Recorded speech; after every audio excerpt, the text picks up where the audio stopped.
ማካፈላችሁ ቃል የሚበልጥ ነገር ታያላችሁ ብዬ በህይወታችሁ ላይ አምናችሁ ይሄን ቃል ስትቀበሉ ስትወጡ የሚበልጥ ነገር ታያላችሁ። በጌታ በኢየሱስ ስም ቃል እናገራለሁ። የሚበልጥ ነገር ታያላችሁ። የሚበልጥ ነገር ማየት ማለት በፊት ካያችሁት ነገር በላይ አይታችሁት የማታውቁትን ነገር ማየት ማለት ነው። አሜን አሜን። ዛሬ ከኔ ጋር አምኖ ይሄን ቃል የሚመለከት ይሄን ቃል የሚቀበል ሰው ግን በህይወቱ ላይ እንደሚሆን አቃል። ለምን ከቃሉ ጋር በእምነት የሚቀበል ሰው በህይወቱ ላይ ይሆናል።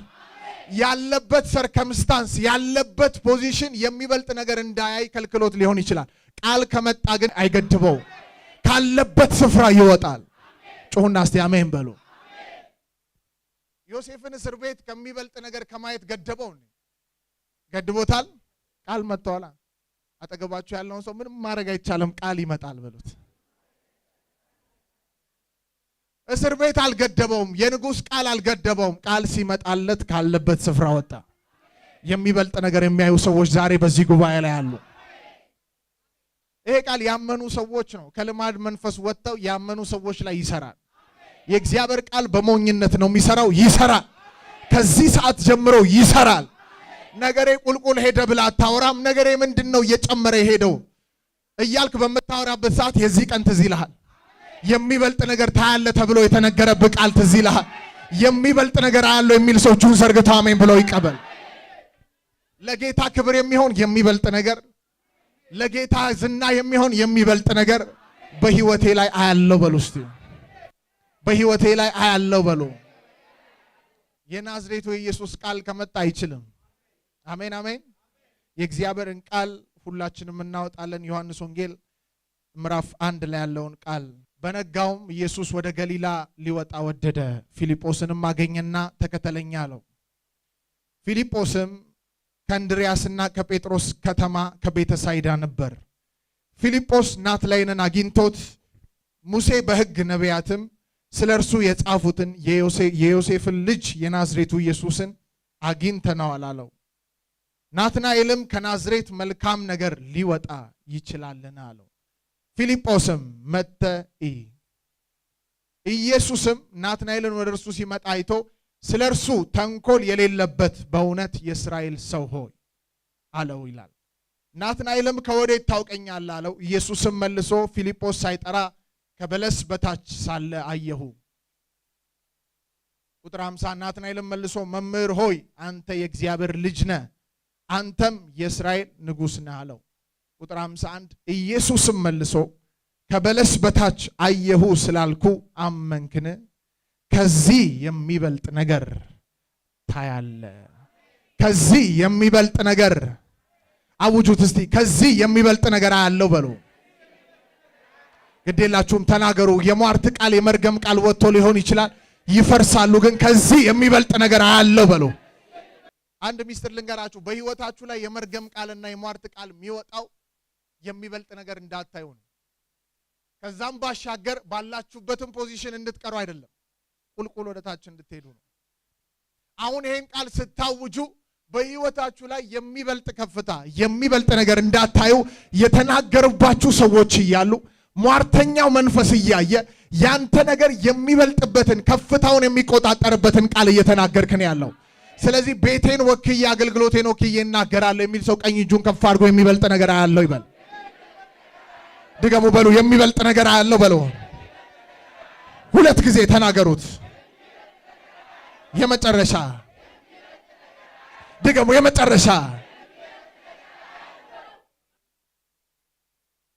ወገኖቼ፣ እኛ የሚበልጥ ነገር ማየት የምንችለው በምድራዊው ኃይል በዙሪያችን ባሉ ሰዎች ሳይሆን ረዳታችን ከሆነው ሰማይና ምድርን ከፈጠረው ከእግዚአብሔር ዘንድ ነው።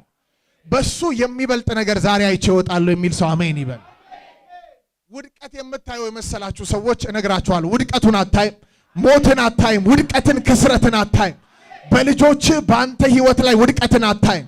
ጠላት እያወራ እየሰበከ ሊሆን ይችላል። እግዚአብሔር አምላክ ግን ዛሬ በቃሉ ይናገራል። የሚበልጥ ነገር በጌታ በኢየሱስ ስም ታያለ። ለዚያውም በፊት ያየኸውን መዳን በፊት ያየኸውን የጌታን እጅ አይደለም የምታየው፣ የሚበልጥ እጅ፣ የሚበልጥ ነገር። አጠገባችሁ ያለውን ሰው አይተ የማታውቀውን ነገር ታያለ በሉት። ወይን ያመኑ ሰዎች ከዚህ ቃል ጋር ተያይዘው ሲወጡ ዳካባባባባሃ ሻቦኮቦሆስ በህይወታቸው ላይ የወጣባቸውን አዋጅ በዚህ ቃል ይሰብሩታል። አንድ ነገር መንፈሳዊ ህይወት ላይ አንድ ነገር የገባኝን ነገር በዚህ መረዳት ልንገራችሁ። ቃል ይዛችሁ ስትሄዱ ስትገቡ ያለው አትሞስፌር ይቀየራል። በፍጥረታዊ አይን አይደለም የሚታየው፣ በመንፈሳዊ አይን ግን ቃል ይዛችሁ ስትገቡ እቤት ውስጥ ውድቀት ካለ፣ እቤት ውስጥ ሞት ካለ፣ ጭንገፋ ካለ፣ የተለያየ አይነት ክስረት ካለ አንተ ቃል ይዘህ ስትገባ ኢንቫይሮመንቱ ይቀየራል። ይዘው የምትገባው ፊተኛና ኋለኛ መጀመሪያና መጨረሻ የሌለው የናዝሬቱ የኢየሱስን ቃል ስለሆነ የሚሰራውን ቃል ይዘህ ስለምትገባ ስትገባ ያለህበት ኢንቫይሮመንት ይቀየራል። የሚበልጥ ነገር ታያለ የሚለው ቃል የሚናገረው አንድ ተናጋሪ ብቻ ነው፣ ኢየሱስ ነው። ውድቀትን የሚናገሩ ግን ሺዎች ናቸው፣ እልፍ ናቸው። አንዱ በአንተ ላይ ያወጣው ቃል የተናገረው ሰማይ የተናገረው ቃል እሱን ይዘህ በምትገባበት ሰዓት በዙሪያ የከበበ ሺህ አላፋት የሆነ ቃል የሟርት የድግምት የሟርት ቃል ዛሬ በጌታ በኢየሱስ ስም መፍረስ ይጀምራል። ቃሉን አምኜ ይዤ ሄዳለሁ የሚል ሰው ይሄ ቃል ይገናኘዋል። በህይወቱ ላይ አይቶ የማያውቀውን ነገር ማየት ይጀምራል። ዮሐንስ ወንጌል ምዕራፍ 4 ላይ የነበረውን ሹም ታስታውሳላችሁ? ወደ ኢየሱስ ክርስቶስ ሄደ። ኢየሱስ የተናገረውን ቃል አምኖ ይዞ ሄደ ይላል። የተሻለ ነገር የሚያይበት የሚበልጥ ነገር የሚያይበትን ነገር ይዞ ሄደ። ሲሄድ የሞት መንፈስ የከበበው ብላቴና ነበር። እሱ ሳይደርስ ቃሉን አምኖ ይዞ ስለሄደ የብላቴናው ሞት ተሰበረ። ለአንዳንዶች ይሄ ነው የሚሆነው። ይዛችሁት የምትሄዱት ቃል እቤት ሳትገቡ በቤታችሁ ላይ ታሪካችሁን ይሰራዋል።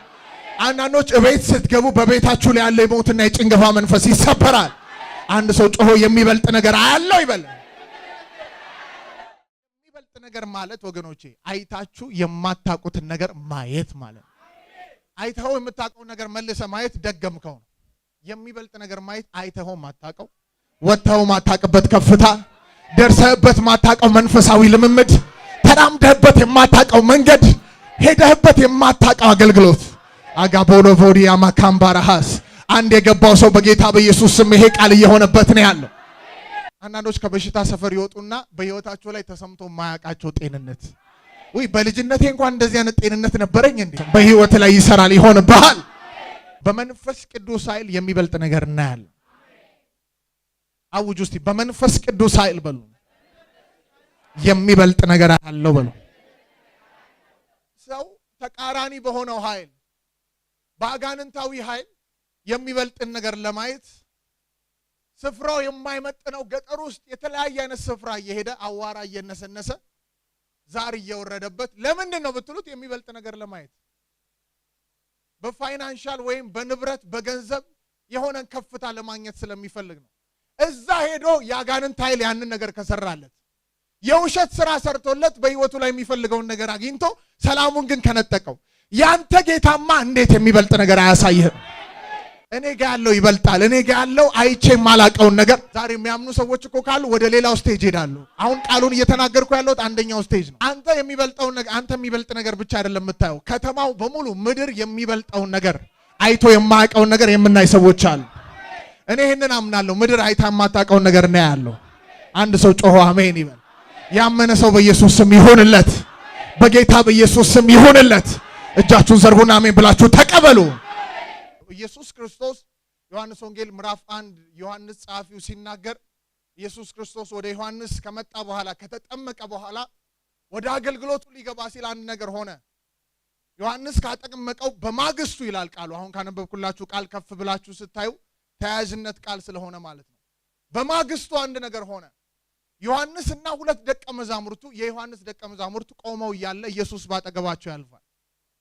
ይሄ ዮሐንስ የሚባለው ሰው ስብከቱ ሁላ ስለ ክርስቶስ የሆነው ራሱን እያቃለለ የአይሁድ መምህራን ተሰብስበው ተመርጠው ወደሱ ሲመጡ አንተ ክርስቶስ ነህ ወይ ብለው ሲጠይቁት አይ እኔ በምድረ በዳ የምጮህ ድምጽ ነኝ፣ እሱ ሲመጣ ግን በመካከላቸው ያለው ሲገለጥ በእሳትና በመንፈስ ቅዱስ ያጠምቃል ብሎ የሚመሰክርለትን ጌታ ደቀ መዛሙርቱ በተሰበሰቡበት ቦታ ላይ እንደዚህ ያለ ይህ የእግዚአብሔር በግ ነው አለ። ለጊዜያት ሲያስተምራቸው የነበሩ ደቀ መዛሙርቶቹ ይህ የእግዚአብሔር በግ ነው ሲናገር ዮሐንስ እነዚህ ደቀ መዛሙርቶች ማንን ተከተሉ ይላል? ኢየሱስ ክርስቶስን ተከተሉ ይላል። የዮሐንስ ደቀ መዛሙርቶች ኢየሱስን ተከተሉ። ኢየሱስ እነዚህን ሰዎች ሲያይ ሲዞር እንድርያስና ዮሐንስ ናቸው። እንድርያስ እንዲህ ብሎ ተናገረ። ረቢ ሆይ ወዴት ነው የምትኖረው? ካንተ ጋር መምጣት እንፈልጋለን። ምን ፈልጋችሁ ነው የምትከተሉኝ? ካንተ ጋር መሆን እንፈልጋለን ሲሉት ኑ መጣችሁ ያላችሁ። በመንገድ ከነዚህ ሰዎች ጋር ምሽቱን በሙሉ እየሄደ ያለ በአንድ ስፍራ ላይ ሆነው እንድርያስ ጴጥሮስን ለመጥራት ወደ አንድ ስፍራ ሄድና ጴጥሮስን ይዞት ይመጣል። እዛ ታሪኩ ተያያዥነት ያለው ስለሆነ እነዚህ ደቀ መዛሙርቶች ከኢየሱስ ክርስቶስ ጋር ሄደው በየስፍራው እየዞሩ እያለ አንድ ፊልጶስ የሚባል ሰው ከተማ ጥግ ላይ ቆሞ ነበር። ኢየሱስ ክርስቶስ ሄደና እንዲህ አለው፣ ና ተከተለኝ። ይሄ ሰው ተከተለው ይላል። የሚያስደንቀኝ ነገር ሐዋርያትን ኢየሱስ ክርስቶስ የጠራበት አጠራር አንዱ ጋር ይመጣና ና ተከተለኝ ይለዋል። ለፊልጶስ ይሄ በመጣለት መለኮታዊ ጥሪ በዚህ ቃል ውስጥ ሐዋርያት ሥራ ውስጥ የተጻፈው መጽሐፍ በዚህ አሁን ኢየሱስ በተናገረው ተከተለኝ በሚለው ቃል ውስጥ ሙሉ ሰማርያ የምትድንበት ቃል ነው ኢየሱስ የተናገረው። አሜን አሜን። እግዚአብሔር አሁን በእናንተ ላይ የሚበልጥ ነገር ታያለ ብሎ ሲናገር አሁን በቆምክበትና አሁን ባለ ባህሪ አሁን ባለ መንገድ አይቶ አይደለም። ነገ በአንተ ህይወት በሚገለጠው ጸጋና ነገ በአንተ ህይወት መሰረት ብዙ ሰዎች የሚታነጹበትን ነገር አይቶ ነው የገባው። ሶስት አሜን ይበል። ቆይ ኢየሱስ እዚሁ ቃል ላይ ጴጥሮስን ጠራውና እንዲህ አለው። ጴጥሮስ ችኩል ነው፣ በጣም ይንቀዠቀዣል። እንዲህ አለው፣ ግን አንተ ከዚህ በኋላ ኬፋ ነው ስም፣ አንተ ከዚህ በኋላ ስም ማን ነው አለው። ጴጥሮስ። ጴጥሮስ ማለት ምን ማለት ነው? አለት ማለት ነው። ከዚህ ሰው ጋር ምንም የሚያገናኘው ነገር የለም። ይሄ ሰው አቋሙ ሲሪየስ የሆነ አቋም የለውም። አንዴ ወደዚህ አንዴ ወደዚህ የሚል ሰው ነው። ነገር ግን ክርስቶስ የተናገረው ጴጥሮስ ያለውን ባህሪ አይቶ ሳይሆን በጴጥሮስ ህይወት ላይ በኋላ የሚገለጠው የእግዚአብሔርን ጸጋ በመመልከት ነው። አንድ ሰው ጮሆ አሜን ይበል። ዛሬ እግዚአብሔር ሲናገራችሁ በእናንተ ባላችሁበት ሰርከምስታንስ አይደለም የሚናገረው፣ በእናንተ ህይወት ግን ነገ አልፎ በሚሰራው ስራ የገባው ሰው እጁን ዘርግቶ አሜን ብሎ ይቀበል። ይሄ ሰው እኮ ነው አለት የተባለለት ኢየሱስ የተናገረው ቃል አለት ብሎ ኢየሱስ ያወጣለት ስም ለሙሉ ሐዋርያት ምሰሶ የሆነ ፊልጶስን ይዘውት እየሄዱ ያለ ፊልጶስ ወደ አንድ ስፍራ ተገነጠለና ሄደና ናትናኤል ወደሚባል ሰው የእግዚአብሔርን ቃል ወደሚያጠና ሰው ሄደና እንዲህ አለው፣ መምህሩን እኮ አግኝተነዋል፣ መሲሁን እኮ አግኝተነዋል፣ ና መጥተህ ይሄንን ሰው ማየት አለብህ ብሎ ለዚህ ሰው ሲነግረው ከየት ነው ይሄ ሰው የተነሳው? የት ነው ያለው? ናዝሬት። ከናዝሬት መልካም ነገር ሊወጣ ይችላልን? አጠገባችሁ ያለውን ሰው ይወጣል ብሉት። በአንተ ህይወት የሚያማርተዋሉ የሚበልጥ ነገር በሱ ህይወት ይታያል ተብሎ አይታይም ብለው ደምድመው በሷ ህይወት እንደዚህ ሊሆን ይችላል። እግዚአብሔር ግን እንዲህ ይላል፣ ይሆናል። የሚበልጥ ነገር ታያለች፣ የሚበልጥ ነገር ታያለ። ያመነ ሰው እጁን ዘርግቶ አሜን ይበል። ሰው እንዳለኝ አይደለም፣ ሁኔታ እንዳለኝ አይደለም፣ ቃሉ እንደሚለኝ ነኝ የሚል ሰው ጮሆ አሜን ይበል። ሰዎች አጣጥለው ሊሆን ይችላል፣ የሆነ ስፍራ ሰጥተው ሊሆን ይችላል። ሰማይ ግን ስላንተ ሲያይ ብዙ ትውልድን ያያል። ሰማይ አንተን በሚመለከትበት ሰዓት በአንተ ውስጥ የሚያፈራውን የጌታን እጅ ያያል። ከናዝሬት መልካም ነገር ሊወጣ ይችላል። ካንተ ጋር ልከራከር ምን መሲሁን አግኝቻለሁ መጥተህ ምን በል እይ ብሎት ሄደ። ለምን? በሰዓቱ ወደ ስራ አይደለም እየሮጠ የነበረው። ኢየሱስ ክርስቶስ የነበረውን ነገር የተገለጠውን ጸጋ መለኮት የሰውን ስጋ ለብሶ የተገለጠበትን ማዳን ያንን ነገር ለማየት ቸኩሏል። ቆሞ ራሱ አልተከራከረው። አረ እንደዚህ ነው እንደዚህ መጥተህ እይ በቃ ብሎት ዞራል። አንዳንድ ጊዜ እምነታችሁን ከሚያወርዱ ሰዎች እንደዚህ ነው ብላችሁ መሄድ ያለባችሁ። መጥተህ እይ። መከራከር አያስፈልግም ወገኖቼ። ለምን? ውስጣችሁ ያለውን እምነት ነው የሚያሻሽሩት። ትንሽ ከቆየ ናትናኤል ቃል ያውቃል። በበለስ ዛፍ ስር ቁጭ የሚሉ ሰዎች በአይሁድ የእግዚአብሔርን ቃል የሚያነቡ ሰዎች ናቸው። ስለዚህ በቃል ውስጡ ያለውን እምነት ያስጥለዋል። ስለዚህ ወዲያውኑ መጥተህ ብሎ ሄደ። አይታችኋል። ዳዊት አንድ ስፍራ ላይ ጎልያድን ሊዘርር ሲሄድ ወንድም እየወጣና ያንተ የልብህን ክፋት አውቃለሁ አለ። ወደ ሌላ ሰው ዞር አለና መናገር ጀመረ። በዚህም ስፍራ ላይ መጥተህ ብሎ ተለየው።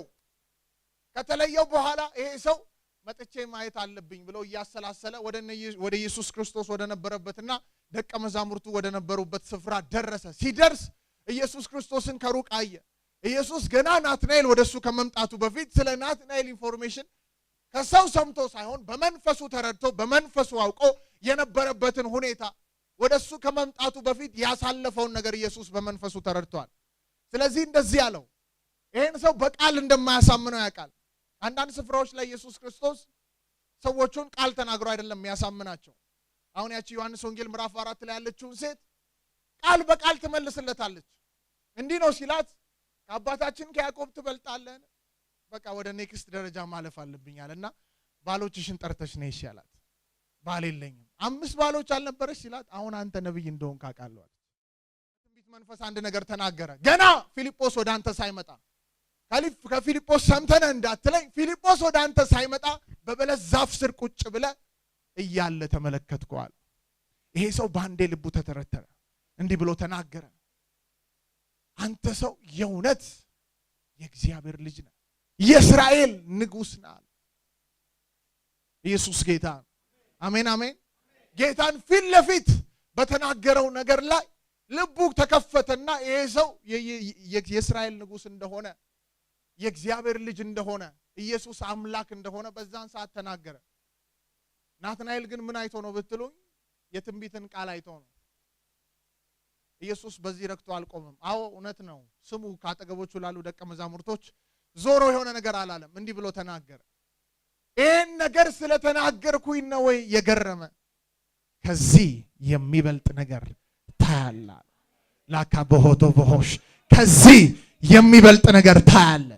ዛሬ በአንድ ሰው ላይ ይሄን ቃል እናገራለሁ። ከዚህ የሚበልጥ ነገር ታያላችሁ። ይሄን ቃል ተናገረ። ከዚህ የሚበልጥ ነገር ምን ትላላችሁ? ታያላችሁ አላቸው። ገና ደቀ መዛሙርቱ የተሰበሰቡበት ሰዓት ነው። ከኢየሱስ ጋር አንድ ሳምንትም አላሳለፉ። ቀናቶች ነው ከኢየሱስ ጋር የነበራቸው ቆይታ። ኢየሱስ ክርስቶስ ግን ተናገራቸው፣ የሚበልጥ ነገር ታያላችኋል። ስለ ሰማይ ካወራ በኋላ ግን ምዕራፍ 2 ከአንድ ቀን በኋላ ኢየሱስ የሚበልጥ ነገር ታያላችሁ ብሏቸው ያን ቃል ከያዙ በኋላ ምዕራፍ 2 ላይ አንድ ነገር አደረገ። ወደ አንድ ሰርግ ገባና የሌለውን ነገር ወደ መኖር ፈጠረው። ይህ ነው ወገኖቼ ከዚህ የሚበልጥ ነገር። ትላንትና በትንቢቱ ተደንቀዋል።